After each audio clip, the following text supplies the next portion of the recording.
3, 2, 1. Avant de lancer votre nouvel épisode, je voudrais remercier tous les auditeurs qui me soutiennent sur Patreon.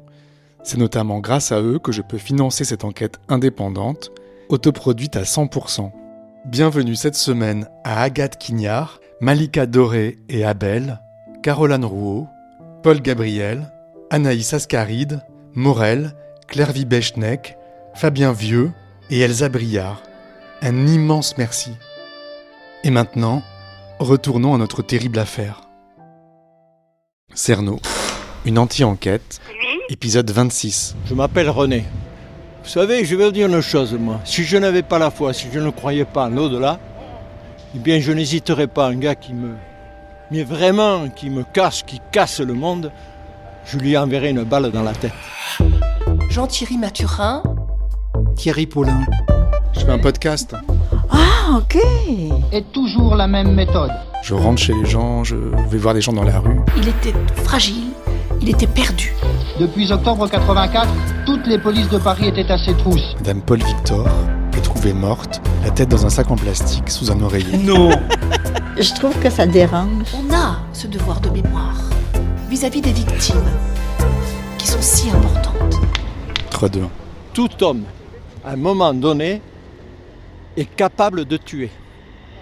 Même moi, j'ai eu quelques instants, des moments très durs, attention, qu'il y en a beaucoup qui ne supporteraient pas, qui duraient d'ailleurs.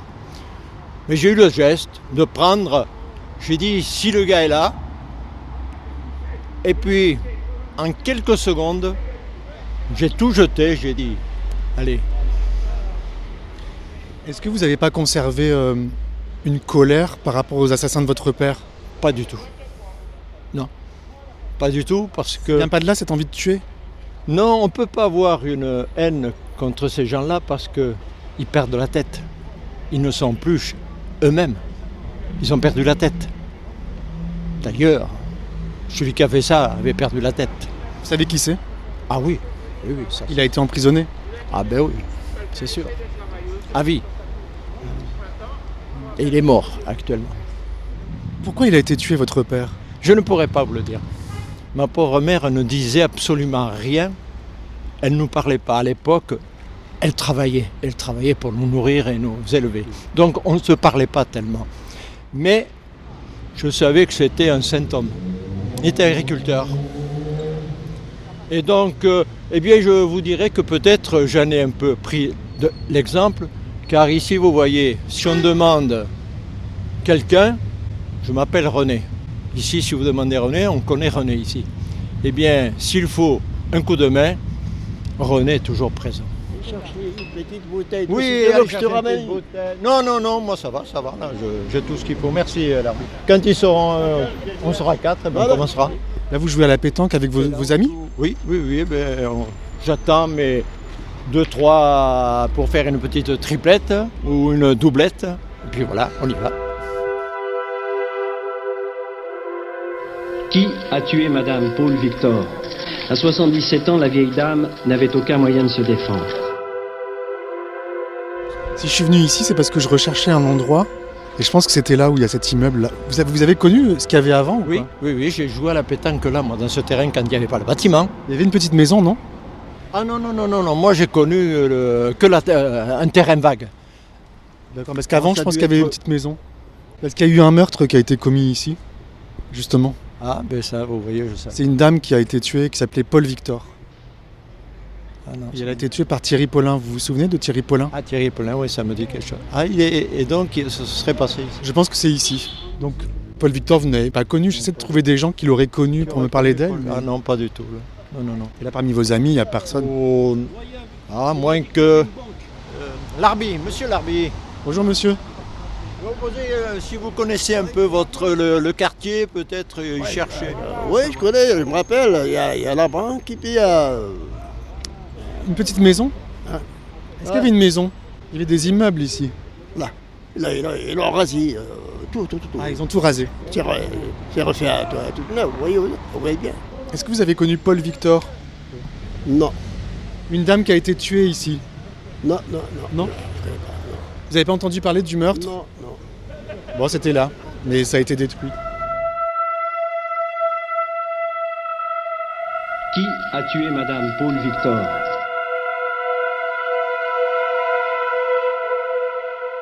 Comment vous vous appelez, monsieur? Je m'appelle Larry. Vous êtes très élégant, je trouve. Ah, merci. Bah, ouais. Vous avez un chapeau, une belle veste. Ah oui, mais Il est beau. Ah oui, oui, toujours droit et un homme honnête. Ah, ça, ça- c'est les hommes droits. Ça, c'est un copain. Vous êtes copains tous les deux. Ah oui, ça, c'est... Depuis longtemps? Oh, vous savez combien on se connaît? Ça fait maintenant 20 ans, Oh, oui, à c'est peu vrai. près. Vous jouez à la pétanque tous les jours? Ah, tous les jours, tous les après-midi. C'est super, non? Ah, c'est super. Le matin, bricolage. Et l'après-midi, eh bien, partie de boule. C'est une bonne vie? Oui, oui, oui, oui. Vous préfériez le temps où vous étiez... Eh bien, le temps est militaire. passé. C'est inutile de revenir en arrière. C'est vrai que j'ai adoré ma jeunesse. Ah oui, j'ai adoré ma jeunesse parce que quand je vois actuellement comment on vit, eh bien, je ne les envie pas. Comment on vit actuellement? Ben, vous savez, on vit sans vivre. On vit au jour le jour. Mais il n'y a pas d'avenir. On se lève, on mange, on va, on vient, mais il n'y a pas de suite. Vous parlez des jeunes? Des jeunes, oui, je parle. Il n'y a pas de suite. Vous êtes sûr? Ah ben, je suis sûr, sauf que je veux dire qu'il y a quand même 10% de jeunes comme ça. Là, vous levez le pouce. Ah oui, c'est des jeunes formidables. Il n'y a que 10%. Vous savez, quand vous avez 100 personnes, que vous n'avez plus que 10 personnes à chercher, mais vous avez plus de chances de tomber sur la canaille que sur le bon. Vous n'aimez plus les jeunes? Mais c'est pas que je ne les aime pas, mais je ne peux pas vivre avec. Regardez par exemple, quand je marche dans ma rue, je marche, parfois je m'arrête, parce que je les vois arriver, vous avez vu? Regarde leur Oui. portable. Leur portable, ils vous rentrent dedans. Alors je m'arrête, Ah, bah, on a le mal passé. Franchement, on a le mal passé. je m'arrête. Le soir, je fais toujours un petit tour pour quand même boire. Je regarde les jeunes, ils sont au restaurant. Parfois, tiens, je parle avant-hier soir, ils étaient là, 4 au restaurant, tous les 4 à table, tous les 4, Sur leur téléphone. leur téléphone. Je dis que c'est triste. Moi, on m'invite à une table comme ça, mais Et... Ouais. c'est triste. C'est de parler. Vous voyez, aujourd'hui, vous voyez, on parle là. C'est bien. Vous trouvez qu'ils s'occupent pas assez de vous, les jeunes? Non, mais je ne sais pas. Le sens de la vie, ils ne l'ont pas. C'est quoi le sens de la vie? Le sens de la vie, c'est d'avoir un but et puis de vivre en société. On ne vit plus en société. Prenez dans un immeuble, les gens ne se connaissent pas, même dans le propre couloir. Ils ne se connaissent pas. Et j'ai même vu une personne se faire dévaliser alors que le voisin a entendu taper sur la porte. Le voisin ne connaissait même pas son propre voisin. Il l'aurait connu. Alors ça rejoint mon sujet, c'est bizarre, on dirait que vous étiez déjà au courant, mais en fait, on vient de se rencontrer. Hein, parce que Madame Paul Victor, qui a été tuée ici, Oui.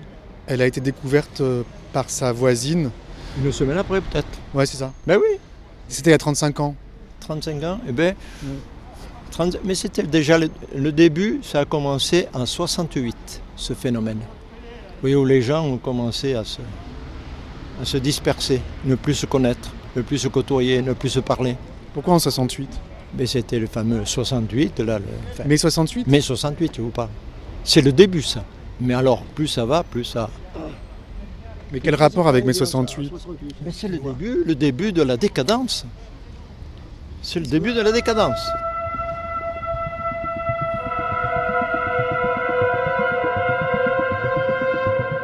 Tout ça, c'est à cause de mai 68. Non, mais c'est le début, ça. Oui, c'est le début. Vous étiez Mai contre 68. Vous étiez contre mai 68? Ah, moi, j'étais contre. Pourquoi? Ben, je sais pas, enfin, déjà. Donc, à l'époque, j'étais militaire, oui. J'étais militaire. Mais on peut manifester, mais casser. Non, comme actuellement, toutes les manifestations, c'est pour casser. Et on en profite pour casser, voler et tout. Ce n'est pas manifester, ça. Ça n'a pas de sens. Ils n'ont pas de but bien précis. Oui. Alors Mais- qu'en mais France, on a une démocratie. Mais justement, mai 68, c'était un mouvement démocratique. Oh, je sais pas trop. Non. Enfin, vous voyez, moi, mai 68, et puis j'ai vu l'évolution, alors là, se dégrader d'année en année. Vous étiez de droite? À moi de droite, oui. Pourquoi? Ben, je trouve que c'est le... Enfin, si je suis de droite, c'est que je trouve que c'était le parti où... C'était pas le pire, c'était pas peut-être le mieux, c'était pas le pire parmi. À choisir quelque chose, je prends toujours le moins pire. Le moins pire, vous voyez. Ça dépend de où on se place. Oui, mais par contre, vous voyez, je respecte, je suis le premier à respecter. Tout être humain, pour moi, est un être humain valable. Vous voyez. C'est peut-être ma foi qui fait que je pense comme ça. Vous voyez. Mais je n'irai pas, même mon ennemi, je n'irai pas lui souhaiter du mal. Je prierai même pour lui. Vous voyez. Voilà, je fais des bonnes actions. Qui servent. Vous faites des bonnes actions. Voilà. Vous êtes un peu comme Jésus? Oh, je ne me compare pas à Jésus, parce que Jésus, c'est un homme formidable. Non, je suis un petit à côté de Jésus. Jésus, c'était... On ne peut pas l'imaginer. Non, notre tête est trop petite. Vous êtes déjà pris pour Jésus? Ah, pas du tout.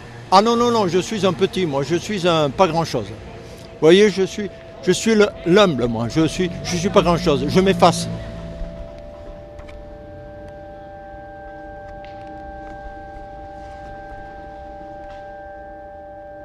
René, j'en reviens à Thierry Paulin.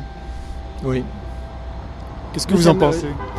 Mais vous voyez, ça ne me dit rien. Thierry Paulin? Non. Si le nom comme ça, mais vous voyez, je ne peux pas dire ce qu'il a fait, ce qu'il était, ce qu'il a fait dans sa vie. C'était un tueur en série. Ah, c'était un tueur en série. C'est lui qui a tué Oui, Paul Victor. dit, oui. Il a tué entre une vingtaine et une trentaine de vieilles dames. Ben vous voyez, ça ne me dit rien. Vous n'avez pas entendu parler? Non. Pourquoi on tue? Eh bien, après la mort, moi je crois à la résurrection. Pour moi, je pense qu'il y a une autre vie. Mais je vous répète, si je n'avais pas la foi, moi je serais le premier tueur. Parce que si vous n'avez rien après votre mort, mais qu'est-ce qui vous empêche? Mais par exemple, quand vous souffrez, quelqu'un vous est en train toujours de vous taper sur la tête, mais vous lui envoyez une balle, vous dites après, et puis moi aussi. Moi je ne suis pas croyant, je ne vais pas tuer quelqu'un. Hein. Ah, mais heureusement, parce que j'aurais un sacré tueur, heureusement. Parce qu'il y en a. Alors là, heureusement, oui, heureusement. Parce que les gens, ils aiment leur vie, à eux. Voilà encore, c'est ce qui les retient. Ah, c'est ce qui les retient. Donc vous pensez que Thierry Paulin, par exemple, il n'aimait pas sa vie? Oui, je pense que... Oui. Non, et puis vous savez, donc, il avait cet esprit-là, dire voilà, celui-là m'emmerde, tac, je le... Bah là, il tuait des vieilles dames pour leur voler, mais pour leur voler. des toutes petites sommes, hein, parce qu'elles n'étaient pas très riches. Oui, mais peut-être ils ne savaient pas ce qu'elles avaient, ces personnes. Parce que vous savez, il y en a beaucoup qui tuent, maintenant c'est pour l'argent. Hein. C'est parce que, vous savez, c'est l'argent qui nous commande actuellement. Hein. Parce que l'argent est en train de tuer le monde. Hein. Oui. Eh bien, on m'attend. C'est vos amis qui vous appellent. vous êtes fort à la pétanque? Je me défends. Vous voyez, on a tous dans la vie, plus ou moins, des problèmes, des coups très durs. Mais si vous êtes préparé à la vie, eh bien, vous vous relevez et vous y allez. Quand on a des problèmes, sur le moment, on veut tout lâcher. Mais dans la vie, il faut se battre. C'est comme ça qu'on peut avancer dans la vie. Et on ne tombe jamais. Merci René. Merci. Bonne pétanque. Merci. Bon, vu que l'immeuble a été détruit, je pense qu'il n'y a malheureusement plus de traces de la victime, Paul Victor. Alors si je me trompe pas, on arrive à la fin d'une première vague de meurtres commis par Paulin et Mathurin en 1984.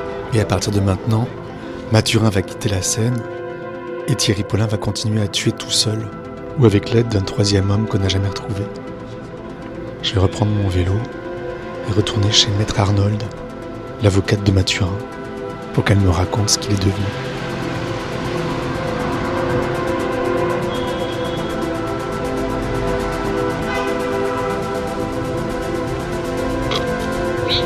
Oui, bonjour, j'ai rendez-vous avec Maître Arnold. Merci. Bonjour Maître. Vous allez bien? Ça va? Oui, ça va et vous? les faits atroces, l'horreur, c'était même pas 15 jours, en novembre 1984. Ensuite, ils vont partir à Toulouse, parce que Thierry Paulin a peur qu'il ne soit arrêté. Donc ils partent sur Toulouse, et là, Jean-Thierry Mathurin va avoir la force de le quitter et de revenir seul à Paris. Quand Jean-Thierry Mathurin a eu conscience de ce qu'il était allé au bout de l'horreur, que c'était plus possible, qu'il fallait qu'il se sépare de cet homme, qu'il avait pris pour son mentor, pour son Pygmalion, pour quelqu'un d'extraordinaire, et qui en fait était quelqu'un de destructeur, quelqu'un qui l'avilissait, quelqu'un qui essayait de le mettre plus bas que terre. Il s'est dit, il faut que je m'en sépare. Il s'en voulait atrocement, parce qu'il a laissé faire. Il n'a pas eu la force, à 18 ans, de pouvoir dire à Thierry Paulin, non, c'est pas possible, il faut arrêter. Là, il s'est dit, je ne peux plus. Je ne peux plus. Il faut que je me tue ou que je me sépare de lui. Et donc, il s'est dit, je me sépare de lui. Et il n'a plus fait parler de lui, du tout. Qu'est-ce qu'il a fait ensuite ? Des petits boulots. Il s'est également prostitué. Mais rien de condamnable. Pas de vol, même pas de vol à l'arraché. Il a réussi à se désintoxiquer et à mener une vie, je dirais, quasi normale. Pas glorieuse, bien sûr. C'est un garçon sans études, sans parcours scolaire, sans diplôme, mais il ne fait de mal à personne. Et il sait que Thierry Paulin continue. Il sait que Thierry Paulin cherche à le revoir. Et il le fuit. Et il n'a pas la force, là encore, de se dénoncer, d'aller voir la police, de dire « j'ai fait ça ». Non, il n'a pas cette force-là. Malheureusement, il ne l'a pas eue. Il s'est dit, il faut que je me reconstruise, il faut que j'essaye de mettre tout ceci dans un coin de ma tête, il faut que j'arrive à... Voilà. Mais je pense qu'il aurait voulu se convaincre que tout ça n'avait pas existé, que c'était un cauchemar, que c'était terminé.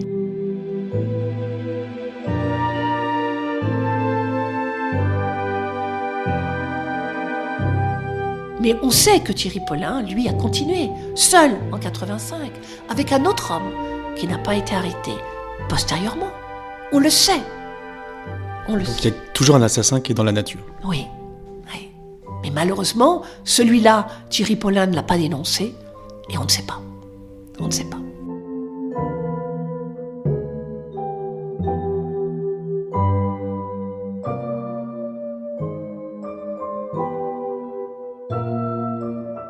Et puis ensuite, tout va revenir en boomerang quand Thierry Paulin, une fois arrêté, parce que Thierry Paulin, très vite, va dire les choses.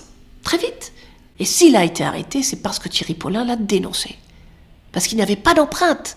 À l'époque, vous savez, il n'y avait pas de fichier ADN. Tout ça n'existait pas. Et il n'y avait pas d'empreinte de Jean-Thierry Mathurin qui avait été retrouvée. Et c'est Thierry Paulin qui, très vite, l'a dénoncé. Avec un plaisir et une jouissance. Le plaisir de savoir que son ancien compagnon, on va dire, allait être incarcéré. Voyez ? Donc il a été arrêté.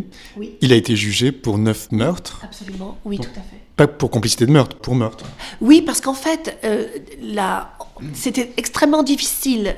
Thierry Paulin était décédé.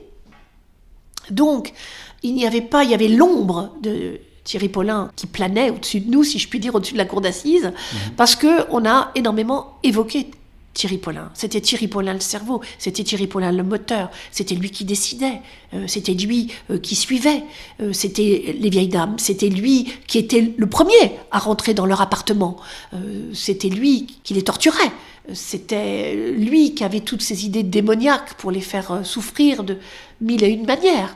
Donc c'était lui qui était véritablement si j'ose dire, la tête pensante. Et Jean-Thierry Mathurin, lui, il était là. Et même complice, il faut savoir que la complicité est punissable de la même peine que l'auteur principal. Donc de toutes les manières, la peine était la même Il a passé 20 ans en prison. Oui. Il filait ses victimes jusque chez elles, il les torturait pour leur faire avouer où elles avaient caché leurs économies, et puis il les tuait en les étranglant. Jean Thierry, dès qu'il s'est retrouvé en maison d'arrêt, dès le départ, il m'a dit, vous savez, j'ai besoin, il faut que je parle à quelqu'un. Il faut que je parle à quelqu'un. Il faut que je parle à quelqu'un, il faut que je lui dise. Et du coup, eh bien, il s'est mis en prison à suivre une thérapie, déjà. Et puis, il a commencé à apprendre. Il a commencé à lire. Il a commencé à s'instruire. Et il a réussi à atteindre un niveau de BEPC, ce qui était pour lui quelque chose de très important. Et puis, il s'est mis à peindre. Et il m'a offert un tableau, d'ailleurs, que je vous montrerai, qui est ici. Et en fait, il exorcisait un petit peu ce qu'il avait vécu par l'art et par la peinture. Et il a souhaité ramasser toutes ses forces pour pouvoir justement montrer à la société qu'il pouvait s'en sortir, qu'il pouvait mener une vie normale. Donc il a été libéré en 2009 ? Oui, absolument, oui. Et qu'est-ce qu'il devient ? Eh bien, 20 ans, oui, plus de 20 ans, c'était passé. Donc il a fallu qu'il réapprenne ce monde dans lequel nous sommes aujourd'hui. Il faut vous rendre compte que Jean-Thierry Mathurin, pour aller voir son psychiatre, eh bien, il savait pas acheter un ticket de train. Il savait pas comment faire. Il avait besoin d'une aide pour tout. Et il faut travailler, il faut s'insérer. Donc, il a commencé à travailler. Et puis, peu à peu, il a pu réussir ainsi à se reconstruire. Et voilà. Voyez, donc je pense que il est aujourd'hui, si vous me pardonnez cette expression vulgaire, mais je dirais, il me paraît tirer l'affaire. Il me paraît être redevenu lui. Alors bien entendu, il est plus proche de la cinquantaine maintenant. Bien entendu, le temps a changé. On a 25 ans de plus, mais je pense que cette maturité, oui, lui a servi. Vous savez, c'était presque surréaliste à un moment donné. J'ai eu l'occasion de le rencontrer en province et il m'a dit on va aller prendre un café. Et se retrouver dans un café attablé avec lui, c'est vrai que c'est très. On est quelque part heureux de cette reconstruction. Oui. Je pense que c'est un garçon qui mérite une considération. Parce que justement, il a accepté de se prendre en main. Il aurait pu sombrer dans la délinquance, finir par sombrer dans la délinquance. Pourquoi pas, d'autres l'ont fait.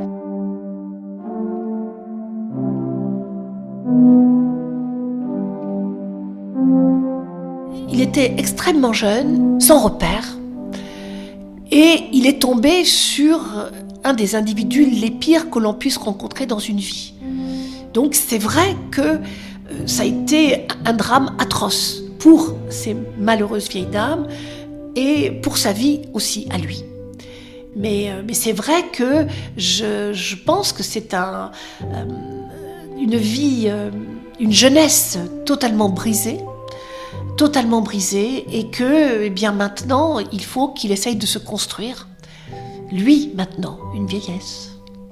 Alors me direz-vous, il a la chance de pouvoir la construire. Les vieilles dames, Thierry Paulin ne leur a pas laissé cette chance de pouvoir ne serait-ce que continuer à vivre dans leur vie quotidienne.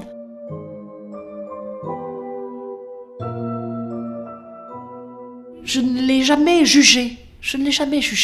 Il a fait ce qu'il a fait. Je ne suis pas là pour ça. Mais il sait que s'il a besoin d'un conseil, il est assez seul tout de même. Sa mère est en Guyane, sa famille, il n'y a personne ici pour l'encadrer, pour l'épauler, il a peu d'amis, il ne se livre pas, il ne veut pas qu'on parle de lui, il n'a qu'une peur, c'est que les personnes sachent ce qu'il a fait, parce qu'il se dit, ça y est, s'ils savent, on ne me parlera plus, on me rejettera. Ce que l'on peut comprendre, bien entendu. Encore une fois, il faut toujours rester lucide, vous savez. Je peux parfaitement comprendre le rejet et le dégoût des personnes. Mais lui, il essaie de se reconstruire et pour le moment, vaille que vaille, d'une manière peut-être chaotique, mais il y parvient. Si je devais vous dire une phrase de conclusion, ce serait cela. Ne désespérons pas de l'humain. Même quelqu'un qui a fait des abominations, des choses mais atroces qui nous font dresser les cheveux sur la tête. Cet homme-là, il est humain, donc il y a une part aussi en lui qui peut peut-être, je ne veux pas m'illusionner et être dans les bisounours, pas du tout. Mais je pense que si la personne le veut bien, si elle veut bien accepter d'être aidée, je pense qu'elle peut réussir à réagir. Ça, c'est important, très important. Vous avez une larme qui coule.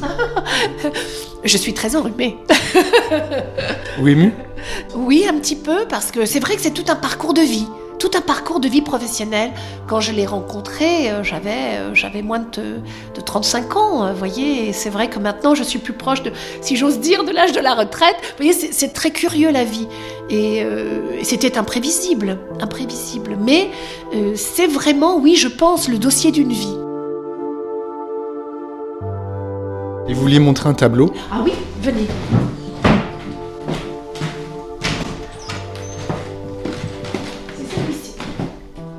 Il l'a appelé les lions. Les lions. Je crois que même pas qu'il l'a appelé les lionnes. Voilà, les lions. On voit donc 5 lionnes qui boivent. Voilà.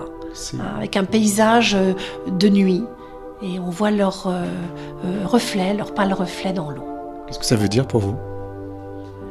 On sent à la fois, une fausse tranquillité. C'est-à-dire qu'elles paraissent apaisées, elles boivent, mais l'œil est grand ouvert. Elles surveillent, elles ne sont pas tranquilles. Comme si elles savaient que le fait de boire les positionne d'une façon qui est que quelqu'un pourrait surgir, un autre animal ou que sais-je. Elles sont vulnérables. Elles sont vulnérables d'une certaine façon, tout en étant des lionnes. C'est ce que je ressens. Je ressens une espèce de fausse tranquillité, une espèce de... La conclusion serait, soyons sur le qui-vive.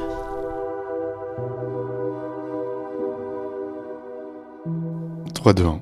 Je suis rentré chez moi, c'est le soir. Depuis mon bureau qui donne sur une cour, je peux voir les fenêtres de l'appartement où a habité Jean-Thierry Mathurin, au premier étage. J'avoue que parfois je me surprends à espérer, s'il écoute ce podcast, on sait jamais, qu'il prendra contact avec moi pour que je lui laisse raconter sa vie, son histoire, comme il l'a vécu lui. On verra bien. Je pourrais me lancer à sa recherche, mais je le ferai pas. Je considère qu'il a purgé sa peine et qu'il a le droit à l'oubli maintenant. À présent qu'il a quitté la scène, je vais me concentrer sur Paulin.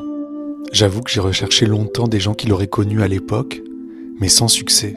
Et puis, il y a quelques jours, j'ai eu une immense surprise. Un auditeur, Mathieu, m'a contacté pour m'annoncer qu'il avait parlé de Cerno à ses collègues de bureau et qu'une certaine Claire a tout de suite réagi en disant que sa grand-tante avait fréquenté Paulin dans les années 80. Elle s'appelle Anne-Marie et tous les dimanches, elle le ramenait en voiture du Rocambole, une boîte transformiste très célèbre à l'époque. Mathieu m'a donné son numéro, on s'est laissé quelques messages et je vais bientôt l'interviewer chez elle, à 2 pas de la rue Jacques-Kellner d'ailleurs, le dernier lieu de crime où je me suis rendu. Oui, bonjour Julien, je suis Anne-Marie. Écoutez, je vous propose, si ça ne vous dérange pas, qu'on se rencontre dans mon quartier, parce que moi je marche mal et que ça me dérange un peu d'aller n'importe où dans Paris. J'habite à Guimauquet. C'est avec plaisir que je vous raconterai ce que je connais de Thierry, Paulin, et voilà. À bientôt, j'espère. Au revoir, Julien. Quant à moi, comme ça fait pratiquement 1 an que je mène cette enquête tout seul, avec l'aide de Théo Boulanger, bien sûr, qui compose la musique, je vais faire une petite pause, histoire de reprendre des forces avant d'attaquer la suite. Il faut aussi que je parte à la recherche de partenaires pour financer ce podcast. Je serai de retour vers février-mars. J'espère en février. Mais d'ici là, j'ai une chose importante à vous demander. S'il vous plaît, pour que je ne perde pas votre trace et que je puisse vous donner des nouvelles régulièrement, notamment sur la date de reprise du podcast, commencez par vous abonner sur votre appli, si ce n'est pas déjà fait. Ensuite, envoyez-moi un email, même vide, à l'adresse suivante, cernopodcast@gmail.com. Vous pouvez aussi vous abonner à la page Facebook de Cerno. Merci beaucoup. J'allais oublier une chose. Une nouvelle saison de mon podcast Super Héros sortira dans le courant du mois de janvier. À très bientôt donc. Soyons sur le qui-vive. Et n'oubliez pas, ne laissez pas traîner vos grands-mères.